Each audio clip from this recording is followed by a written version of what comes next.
Good evening, ladies and gentlemen, and welcome to your weekly flagship edition of the Gersnet Podcast, hosted by myself, Craig Gray, the independent Rangers podcast made for by fans, and all of our content is absolutely free. You can get us over at gersnet.co.uk and on Twitter at gersnetonline as well. On the website, you can see some great articles and a wonderful history archive as well.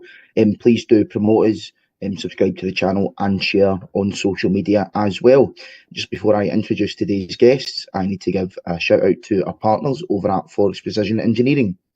They are a subcontract Glasgow-based engineering company and have been a big commercial supporter of Rangers for many years. And we're absolutely delighted they're backing our podcast. You can get them over at forrestprecisioneng.com, and you can also visit the Forrest Precision Executive Lounge, a stunning new hospitality area within the historic main stand. For information on how to book this unique and intimate space, you can email the club via hospitality@rangers.co.uk. Now, time to introduce my guest this evening. First up, Mr. Ben Halshaw. Ben, how you doing, mate? Yes, good, Craig. Good to be here. Comfortable enough Sunday for Rangers, so good to talk about it. Yep, definitely. And Chris, how you doing? Chris Jack, joining us from the Rangers Review. Just about settled down from a five goal thriller. The heart rate is back to normal levels. Yeah, well, we've got a Cyril Dessers hat-trick to talk about, which, even against Fraserburgh, I don't know if many people were expecting that. But, Chris, we'll start with you then. In terms of the starting 11, the manager made a lot of changes as expected.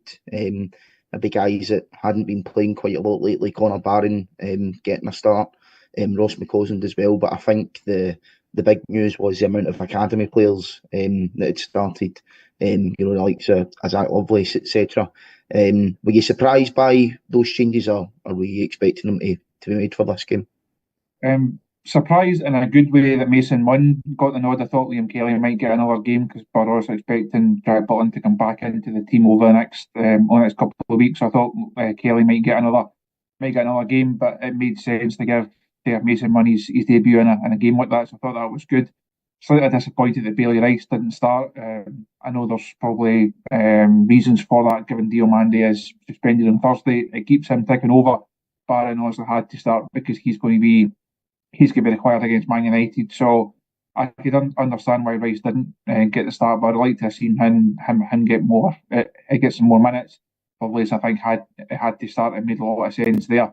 And obviously, I think we'll come on to talk about Finlay Curtis coming off the bench. I thought he's probably the brightest of them, come in, made a really good impact. So obviously been a lot of talk about the B team and the academy and how these guys are going to get their game time over the course of the season. Afternoons like today, it's an ideal chance for them. And I think if the manager hadn't at least pitched 2 or 3 of them in, and some familiar old faces had appeared once again, I think people might have been asking some serious questions about just where the academy players are.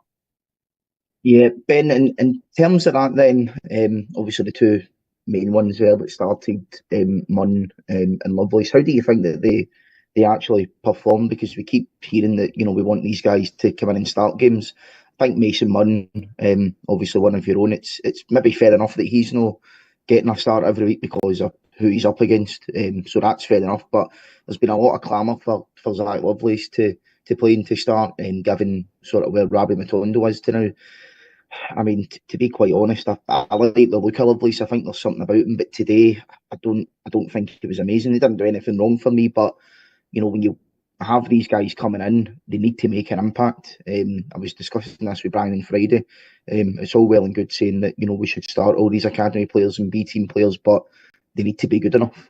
You can't just be getting a start because you're under the age of 21. So I thought in general the ones that came on as well, more so Bailey Rice, he was unlucky with a couple of shots that he had from outside the box. That's something that I've just learned about him that he can do. So that's certainly something to watch. But how did you feel about the overall performance of the academy players that came in?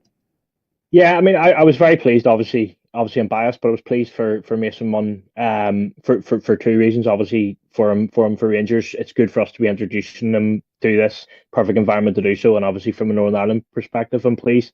Obviously from a goalkeeping perspective, he had nothing to do basically. He had that one mistake. That aside, I thought he was quite good with the ball, and seemed quite composed. I mean, obviously, that was a big mistake, but I have been impressed when I've seen him at all for the B team. So I think it's good to encourage encourage the likes of him. I mean, I don't expect we'll see him again this season, and nor should we really. At the end of the day, as you touched upon, the competition in that position that is not somewhere that we need to be looking for a young player. And as you say, just because you're a certain age, doesn't matter. You need to earn it, and it's all about grasping these opportunities. I've been sort of crying out for Lovelace for quite a while. Only recently have we sort of started to find, we found Hamza and we found our way in terms of attacking play, but we still are missing things in terms of wingers, in terms of wide players, in terms of creativity. So it's about grasping those opportunities, and I was a little bit disappointed. But that's what you're going to get. You're going to get inconsistency with young players. But from Lovelace, I didn't think he fully did grab it. However, I would have personally left him on for the rest of the game. I felt that although he didn't really grab it, he was actually one of the few players within that first half that was trying to make something happen. Okay, things didn't come off. Had a couple of shots cutting in. I think what he needs to be trying to do is taking his man on a little bit more, using his skill and using his pace for that. But yeah, I think, would I have rather see him stay on than like a McCausland that hasn't been wonderful of late, and I know he ended up getting a goal, but I probably would have rather see the full game chance for the likes of young player who hasn't had the chance to prove himself. Particularly, I believe his contract's up in the summer, and there is definitely a player there. There's no doubt about that, and unless we are continuing to encourage him and use him, we're going to lose him. Yeah, it is an interesting one, but hopefully we can see more players first team. Chris, it is a difficult one in terms of the manager's choice, because we've all been saying that you need to play these young guys, and in games like this, it is the perfect opportunity. And we don't want to see the likes of Dibble, even Dessers, although he got his hat trick today, because the whole argument is we don't learn anything new when these guys play, and that is fair enough. But at the same time, guys like Kieran Dowell are on a hefty pay packet, and you're going to need to get some sort of value out of them, as hard as that is for him. But also as well, if you're looking to get rid of these guys, you can also maybe make the argument that you need to show them that they're going to be playing in some games, because it will just look like they're not getting a game, they're deadwood, and then in turn that can hamper their transfer value as well. So do you think maybe the manager got it right today in terms of the balance between playing those sort of fringe players that we might be looking to move on, but also bringing through the academy players to try and give them a chance? I think if he had started with Kieran Dowell and started with Rabbi Matondo, there would have been people just getting up off their seats and walking back out before a ball had been kicked. That's not the type of team that people were turning up expecting to see. We know what Matondo can do. We know what he can't do. We know what Dowell can do. We know what he can't do. We know that these guys are going to be allowed to move on. They don't have any future if they can go and find another club this month.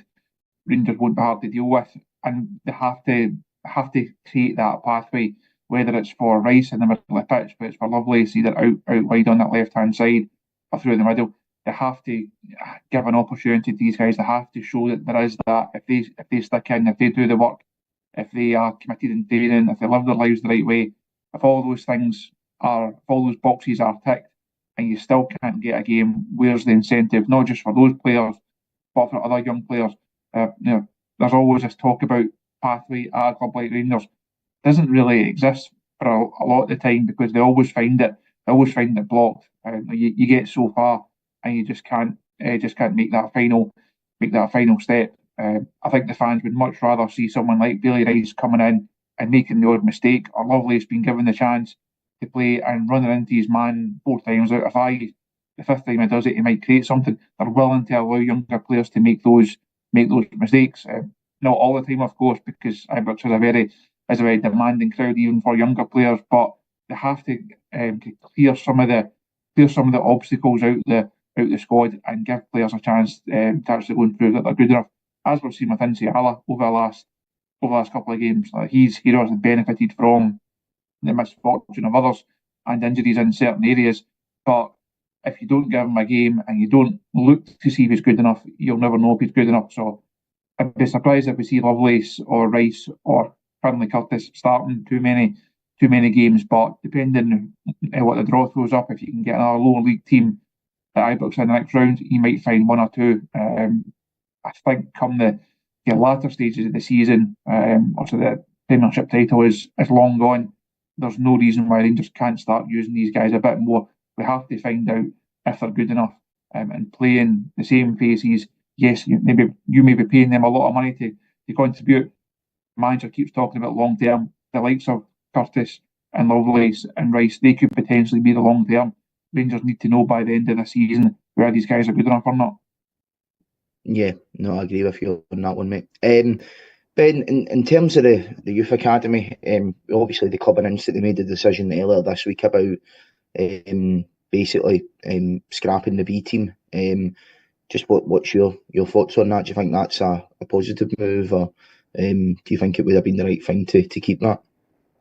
I honestly think the club are between a rock and a hard place with it. Ideal situation, you're going to have a B team, but you need it to be playing competitive football. It hasn't produced us enough players, and for the cost that it is, it has to the club.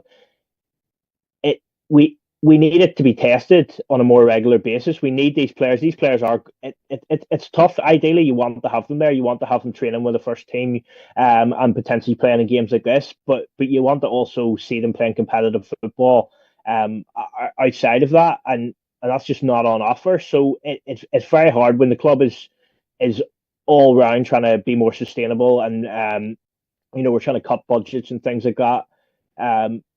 For the future of the club, it's hard to justify continuing to have this B team that essentially doesn't play in anything other than the odd cup game here and there, and then this best v best stuff, which are good, obviously, and you're playing against good players, but glorified friendlies to a certain extent. So for me, it's about you keep your best ones around the place, allow them to grow within the framework of the club, but then also it's about now how we need to be careful in terms of loans and pick the right loans and make sure that the right players are getting loaned out, rather than just having a squad of 20 and worrying about them and having to get them games. We now should probably be more focused on that 5-6 that have the realistic chance of at this stage of becoming Rangers players. So it's a hard one. The club, damned if they do and damned if they don't, in my opinion.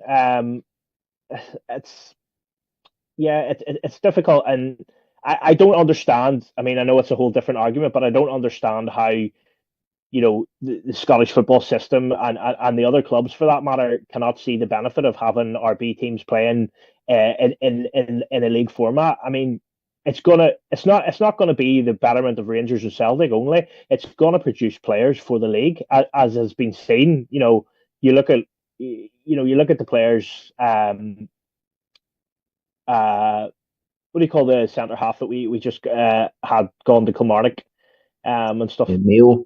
Yeah, Mayo. You look at players like that. The league is full of players like that have been produced by either of the two big clubs, and by not allowing us to have competitive stuff, then they're shooting themselves in the foot. There's absolutely no doubt about that. But that's Scottish football summed up, really. Yeah, you're right there. I mean, I do agree with the decision. One thing that I'm maybe a wee bit baffled at is why they've made a big decision like this, just a few days after announcing like a major external review, of the entire footballing department. I think if you're going to make a major decision like that, you at least wait until these guys come in and do the review and then see their recommendations. I mean, as I say, I do agree with the decision, because at the end of the day, they were playing in the Lowland League, which is fine, but that level just wasn't good enough. I mean, I don't think Rangers were top of the Lowland League, but they were a comfortable second, and they were better than 95% of the teams in that league. And even the B team this season, they got to, it was either quarters or the semi-finals of the Challenge Cup, which is obviously the best teams in the three lower divisions in Scotland. And by all accounts, we're unlucky to get knocked out. I think we were a goal up, and then we get Insiala, of all people, getting sent off, and then the game just went from them after that. So I think the Rangers B team could definitely compete in the first division against teams, but I think that's really the only time where a B team would work, because if you're playing at a decent level, I know, come on, as a fan of them, and he's made the point that it works abroad, and it does work abroad. But if you look at it in Spain, for example, the Barca and the Real Madrid B teams are playing in the second division of Spain, and there's been times where they've won that league, but they obviously can't come up as well. So they're playing at a good level. You know, at the end of the day, the B team wasn't playing at a good level, and there's no point in playing friendlies. So, yeah, I think that's why they've probably decided to scrap it. But again, I think they probably should have waited on that until that external review was completed. Chris, now time to talk about the man, the myth. Don't know about legend, but Cyril Dessers. You know, we talked about McCausland's goal. He should have had an assist as well after about 6 minutes when he's put in a ball, and Dessers has missed an open goal again. But, you know, to be fair to the guy, he keeps plugging away. He got his hat-trick. And again, it's like the 3 goals that he scores, they're all more difficult finishes than the one that he missed. He's just one of those guys, isn't he? I don't, you know, you either love him or you hate him, really. I think that's it with Dessers. It was a very surreal Dessers afternoon. An afternoon that almost summed up his Rangers career. You touched on that chance he misses earlier on. It's easier to score, surely, than it is to actually put the ball back in the direction that he put it from. You then look at the chances that he does score. Certainly the third one, managing to slide in and score from a really tight angle. That's far more difficult finish than the one early on. But that's just what we've seen from Dessers over the course of his Rangers career. He's capable of really good moments, capable of some silly ones as well. I don't think they can argue now that his contribution has obviously been minimised in recent weeks, because Rangers look far more effective and look far more dangerous when Agaman is the man that's leading that line. I think they look better when Danilo is in behind. Dessers can't really fulfil any of those 2 roles as well as Danilo can and as Agaman can. So it leaves him going to be short of. It means he is going to be short of options in terms of starts. Does he still have a role to play in the squad? I think he probably does. Afternoons, you also have to take the level of opposition into consideration. But he can have a role. You can start him in certain games. He will score a decent number of goals over the second half of the season. Interesting, the manager was asked about it post-match in terms of his future. What does it hold? And Clement said, if the manager does, or if Dessers does move on, then a replacement of a similar quality will have to come in. He's obviously not just going to go into the second half of the year, or what's left of it, being a striker down. So if Dessers does leave, he will want a replacement in there. So interesting to see what Rangers decide to do with him over the next couple of weeks. Yeah, it was a very diplomatic response from the manager, very politician-like. Ben, in terms of Dessers, obviously Chris touched on the manager's comments there about him possibly moving on. Is he someone that, if money comes in from, you would still like to see being moved on? He has contributed this season despite his frustrations. 16 goals. It's not to be sniffed at, but at the same time, I think every player does have a price. But again, it is a difficult one because, if you do sell him, say for a couple of £1 million, you need to get a guy in that's going to score the same amount of goals. Because, let's be honest, we're not really blessed in other areas of the park in terms of getting his goals. We hardly score from the midfield. Tav's goals have dried up this season. So, as much as it frustrates us all, it's still a massive, massive decision whether we let him go or not. Yeah, for me, it is a big decision, as those goals are hard to replace. But the answer is yes, I would move him on if the right offer was there. I saw that he said it was 150 career goals he achieved today, and I would wonder how many misses has been to get those 150 career goals. I mean, there's no doubt he gives everything for us. But I always come back to the thoughts of her, like, he's the most enigmatic footballer that you can ever see. When I think of Cyril Dessers, like what other match would you watch a striker score a hat-trick in? And all I can see when I think about that game is that miss at the start of the game. That just sums him up. And he takes the other goals well. And, he plays his part in the game really well. And he's played his part in the season. And his goals, he's the top goal scorer at the club. However, my thing that I always come back to is there's too many of those miss moments for me to be relied upon. So it's all right getting the hat trick, and it's great getting the hat trick and scoring the goals when you're winning 5-0. But how many times would you want to be, if you're 1-0 down in an Old Firm game or a cup semi final or whatever, would you want to be bringing Dessers on and that chance falls to him and that's what happens? How many times would you be relying that he is going to get the goal? And that's what we need. Obviously there's no guarantee, but for me, might seem harsh, but for me, it's he should have been moved on in the summer. Obviously, I know there was interest and he didn't want to go. But yeah, if a decent offer comes in and the club, I would assume already, if the club is being run correctly, which we're hoping that it is, I would assume that there are a list of potential targets that we have to replace him with.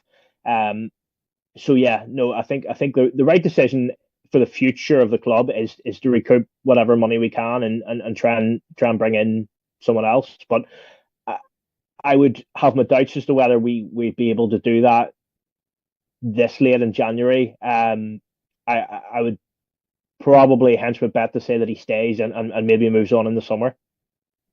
Yeah, I think that's probably the most likely outcome here, more so with Halo's injury as well. It's just a shame that Graham Souness isn't still managing, because he could have came in for a big bid Wege, man, and then we could have just sent him Dessers and he probably would have been none the wiser, because he likes to be duped with transfers sometimes, doesn't he, the legend?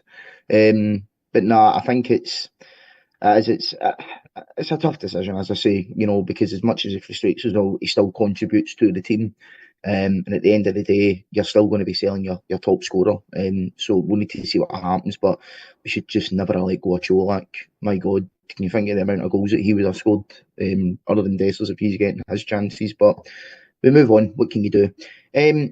Chris, in terms of the actual overall performance, I thought first half it was pretty poor. Not poor, that might be harsh, but just wasn't fast. The tempo was really there. Had a couple of half chances.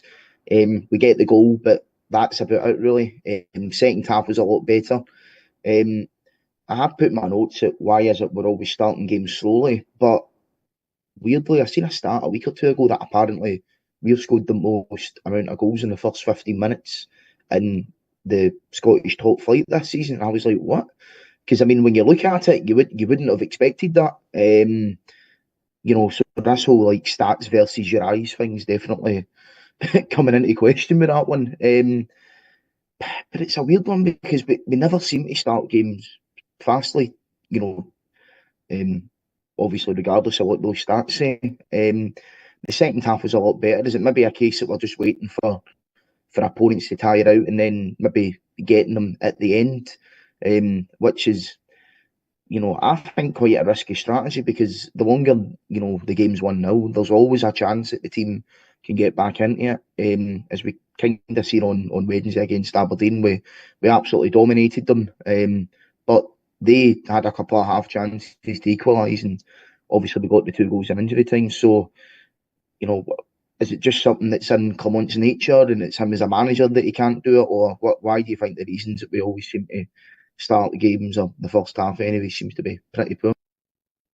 I think it probably comes down a lot to the style of the teams that we're facing. So certainly in the last couple of weeks, I think to St Mirren, Motherwell, Dundee, obviously up at Dens, likes of the game today, you're playing against sides who are going to try and set up to keep it tight, who are going to try and frustrate you, who are going to try and stay in a game for as long as possible. And I think there's enough evidence now to suggest that Rangers aren't overly good at breaking those type of teams down. It does take them a while, and perhaps it takes them a couple of chances. I think if you look at today in isolation, the second goal comes at a good time for them. Fraserburgh had that chance that you mentioned earlier on. If that goes in, it's in a very different half-time team talk, and the mood around the stadium's different. You come out, you get the second goal, and obviously after that, it's just a case of how many are Rangers going to win by. So I think you can almost take this one out of the equation just because of the occasion and the opposition and what they were trying to get out of it.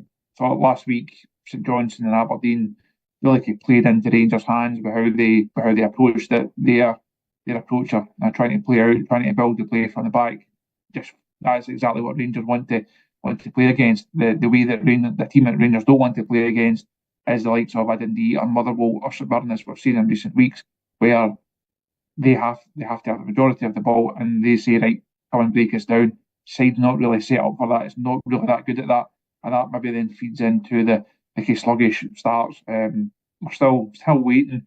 All these months on, still waiting for Rangers to put together a 90-minute performance this season. Domestically, it's just not happened for them. It's just not clicked. If they want to do it, Tannadice next weekend would be a perfect time to start. It certainly would be. As I said to Brian on Friday, I mean, the only way that we can sort of change our fortunes this season is by winning away games. But again, even if we win at Tannadice on Sunday, we don't even know if that will be the start of something special, because we won at Tannadice earlier this season. So we need to start going and winning at grounds that we've not done it before. Under club on it anyway. Ben, I just wanted to mention Barami, because I've been on Twitter today and I've seen kind of a lot of mixed reviews about him. I think mostly negative. He got 2 assists today, which, fair enough. But I don't know. I think there is a player there with Barami. He's someone that has made a bit of an impact in the team, but I think maybe just for the money that you're paying for him, you're expecting that wee bit more. I was hoping that he would be that player that sort of grabs the game by the scruff of the neck, pulls you out of bad moments, gets you a goal when you most need it, and he's not really done it. I mean, his goal against Motherwell at Hampden, probably that only time for me where he's kind of just grabbed the game by the scruff of the neck and got us out of a tight situation. So I don't know. How do you feel about him today and just him in general? Yeah, I think similar to yourself. I feel that there's a player in there, I definitely do, but I feel like he's never out of second gear, sort of thing. I think he could possibly be used better playing in the 10, and more regularly there. And he sort of reminds me in many ways of what I felt Hadji was prior to the injury. I felt again there's a player there that did it in moments, but didn't for what the price, the reputation, didn't really orchestrate games and didn't really drive us forward in the way that I feel a player of that supposed caliber should. But I do certainly think that there is a player there. I think he may take more time to grow into Rangers, and maybe start of next season you might start to see more and see the best of him. But I think there's also quite a predictability to his game in terms of he's trying to cut in 9 times out of 10 there, and teams are reading it. So I think he needs to be a bit more fluid and play off the cuff a little bit more. That's what you want from that type of player. But I don't think again today. I think he was. It sums him up in a way. I think he was neither brilliant nor terrible. I just think, yeah, he was okay, but he's always one of those players that you think, all right, you'll get 60 minutes of decent out of him, but he will be one of the first that you'll make the change if he starts, because it's just kind of sluggish. It's not really going anywhere, and equally, he's not the player at this minute in time that you think, right, it's 0-0 in this game, let's bring Bayrami on, because he will grab this game and he'll make it happen. So like, I'm kind of still on the fence with him. Is the bottom line. There is a player there, but we need to see it on a more consistent basis. Yeah, I agree. I know one way that he can, change his mood with a lot of fans, and that's to score a belter on Thursday at Old Trafford, which we'll come on to now. Chris, big occasion really. It's definitely a bucket list game for a lot of supporters. I take it you'll be going down with a review. Were you there the last time in 2010 with a 0-0 draw? No, I wasn't. I did the Ibrox game that time around, but I didn't do the away games. That's my first away game at Old Trafford. So not looking forward to going down. And as you say, it's a bucket list game. As soon as the games come out, it's the one that everybody wanted to get their name down for. So heading down Wednesday morning, to the Man United press at Carrington at lunchtime, and then Rangers was about 4 o'clock or so on Wednesday, and then back up the road Friday. Hopefully with a dictaphone full of happy Rangers players for call-ups. All looking forward to getting up to Tannadice on Sunday. But it's a great occasion for the fans. Again, the manager's mentioned it post-match earlier on about how he doesn't want to be classed as an underdog, and he's quite happy to have the pressure on him. I don't think there's any huge pressure on Rangers heading down there, but you look at how United have fared this season. They're not in a great place. It feels like a good time to get them. So you wouldn't really put it beyond Rangers to go and do something where they've got enough quality where they can be good enough in the moments in both boxes to win the game. Time will tell, but you would certainly back them to go and give a really good account of themselves. Yeah, no, I agree. In terms of the starting 11, Chris, who would you be looking to put in there? I think the big question is who replaces Diamandi, who's sadly suspended. I suspect it will probably be Connor Barron, but what's your thoughts on that one? I think Barron's probably the only option. Rangers just really short of a midfielder at present. This could give you another option. The Raskin Barron combo hasn't really clicked, hasn't really worked. Certainly of late. Not having Diomande there as a blow. I think Barron comes in, touched on earlier on. He got his minutes today, so he comes back in. Good that James Tavernier is back again. He's got more minutes under his belt. Balogun's obviously back to ease things a bit at centre half. So I don't think there's that many places really up for grabs. Obviously Danilo wasn't available anyway, but has now picked up this injury. Had you not been available, it probably guarantees that Bayrami is going to start, which not overly. I think I'd have to agree with Ben, kind of summing up Bayrami's Rangers career so far. He'll come back in if he fancies turning it on, then that'd be great. I don't think there's that many other kind of obvious big selection calls. Once Czerny comes back in off that right hand side, so I think that Clement he's mixed and matched, and he's become kind of famous for being a bit unpredictable. But I wouldn't expect too many surprises come Thursday.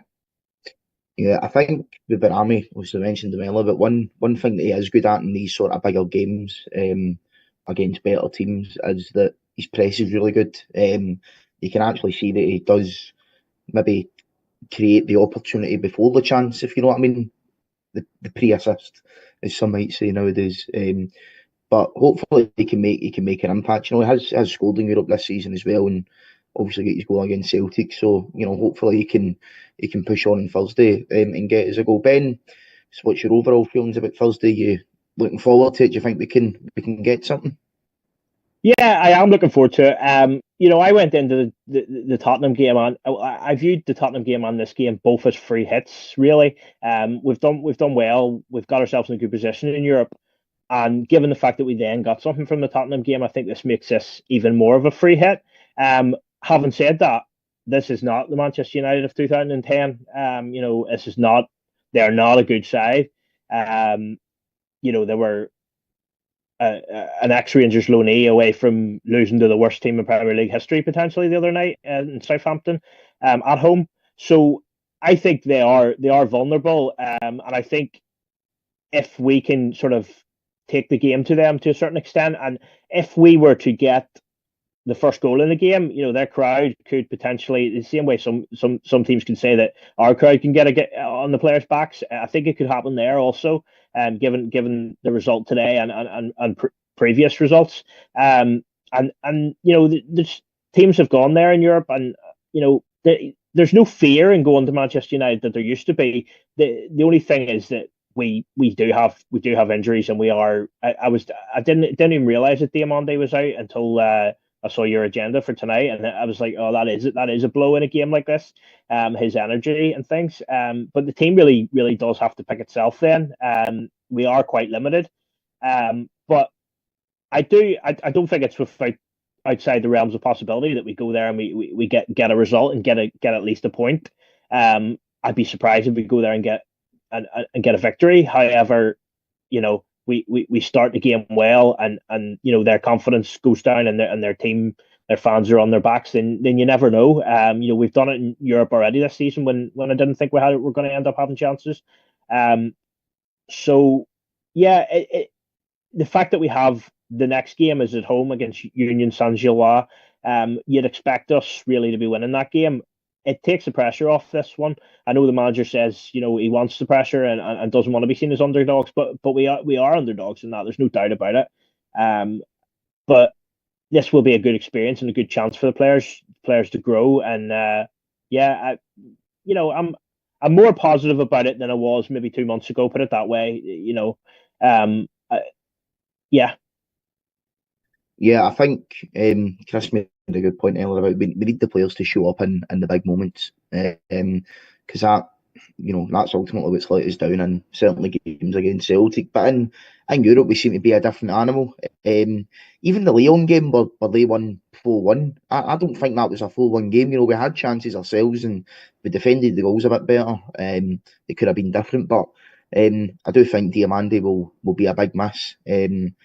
I think he's one of those players. Again, I don't think he was amazing today, but I just don't think that the Scottish leagues maybe his bread and butter. I think he's much more suited to the European games, and he's rarely put a foot wrong in Europe.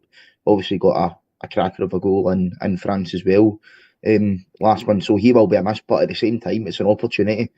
Connor Barron, everyone loved him at the start of the season for the first couple of months. He was one of the only bright sparks, and since Raskins came back into the team and back into form, he's kind of slipped away and he's not really getting much of a look in, and maybe people are having doubts about him. So this is the chance for him to go out and prove that he deserves to be a Rangers player and he deserves to be in this team. Even guys like Egeman as well, we've seen him rise to the occasion in these big European games. It's an opportunity for him if he's wanting to get a move, down to the Premier League. If he goes and scores at Old Trafford, Man U are pretty bad up front, so you never know. With guys like this is a moment for them to shine, not just for Rangers and the club, but for themselves as well, and that's a motivation.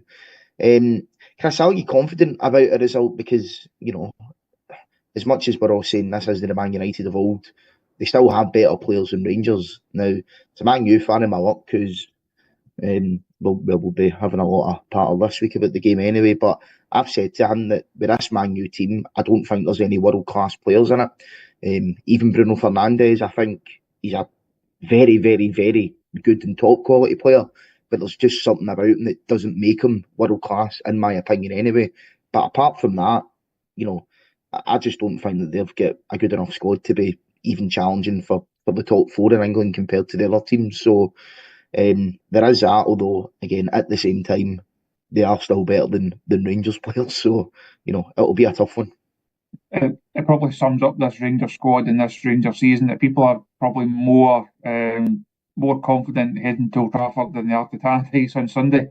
If that doesn't tell you anything about how this season's gone, then nothing will. I don't think you can ever be too confident that Rangers are definitely going to go down there. They're definitely going to win. They'll definitely get something. I think there's every chance they could get something. There's also a chance they could lose 3-0 and never really win the game and never really get a kick. As you outlined there, Craig, it's still Manchester United. It's still a squad that has X number of hundreds of millions of pounds spent on it, whose wage bill is several or more than several times the one that the manager has to work with here. So they clearly still have the quality, clearly still have the players. I think they'll be hurting after what happened again this afternoon. Thought Amarim's comments about being potentially the worst Man United team of all time, certainly good for the guys press-wise down there. Certainly gave them a headline. He's clearly just trying as many things as possible to try and get a reaction out of a squad that he's inherited, out of a bit of a mess that he's inherited, and he's just trying anything to try and to spark them. He will maybe hope that a different competition against a side that they will think they should be beaten could be the kind of kickstart for them. So I think Rangers can fancy their chances to an extent, but that's a statement made with a lot of caveats in it. But it's a great occasion. You go down there, you give it your best shot. If you can get anything, great. If you don't, as Ben outlined earlier on, it's not as if it's a potentially defining game in this section. Rangers have done the job. They've done enough so far. They're going to qualify into the next stage. the next two games also determine whether it's going to be as one of the top 8 potentially if things go really, really well for them. But it's gone from potentially needing a result at Old Trafford to let's just go and enjoy it and let's just go and see what's there for us. Yeah, I don't think I can ever enjoy a Rangers game, even if it is a so-called free hit. But it will be a good occasion. But I'm quietly confident. I genuinely think they go and do something. As I say, there is a lot of variables there and a lot of factors, but I think you've outlined it well there, Chris. The fact that we're more confident going to Old Trafford than we are to Dundee sums up exactly where we are at the moment in terms of supporting this club. Lastly then, Ben, ask for a wee prediction. How do you think we'll get on Thursday? It's definitely not a 0-0, so I'm going to go lose 3-2. Oh, come on. Where's the positivity? Come on. Chris, what about yourself? I'll end on a positive note. I'll go for Rangers to get a famous one each. Do you know, I would probably take that. I think, Ben, I'll do yours on reversal. There is going to be goals in this one. Let's just hope Rangers get more. I'll say we'll win 3-2. Let's go for a wee bit of positivity. I'll take yours. Aye. I probably won't put money on it, but let's just try and be positive. But I think that's a good note to end on, guys. We will be back on Friday. It'll be John and Colin in the hot seat to review that game at Old Trafford on Thursday and also Tannadice on Sunday. All that's left to do now is thank my guests for joining me tonight. Ben, thanks for coming on, mate. Cheers, Craig. Pleasure as always.